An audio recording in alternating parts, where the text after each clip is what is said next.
સિદ્ધપુરમાં રામનવમી પર્વે ભગવાન શ્રી રામની ભવ્ય શોભાયાત્રા નીકળી. કેબિનેટ મંત્રી શ્રી બળવંતસિંહ રાજપૂતના હસ્તે શોભાયાત્રાનું પ્રસ્થાન કરાયું. શોભાયાત્રામાં સંતો મહંતો સહિત રાજકીય સામાજિક આગેવાનો જોડાયા.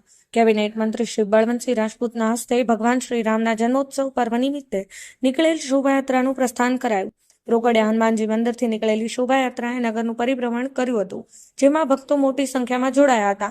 સિદ્ધપુરમાં રવિવારે રામનવમી પર્વે ભગવાન રામની ભવ્ય શોભાયાત્રા નીકળી હતી, જેમાં રોકડિયા હનુમાનજી મંદિરે ભગવાન શ્રી રામજીની આરતી ઉતાર્યા બાદ કેબિનેટ મંત્રી બળવંતસિંહ રાજપૂત દ્વારા શોભાયાત્રાનું પ્રસ્થાન કરાયું હતું. શોભાયાત્રામાં સંતો મહંતો, વિવિધ યુવક મંડળો, ગરબા સેવા મંડળો અને ભાવિક ભક્તોએ જય શ્રી રામના ગગનભેદી નારા બોલાવતા સમગ્ર વાતાવરણ ભગવાન શ્રી રામમય બન્યું હતું. ભગવાન રામચંદ્રજીની શોભાયાત્રા બગીઓ, ઘોડા, ડીજે સાથે નીકળી હતી.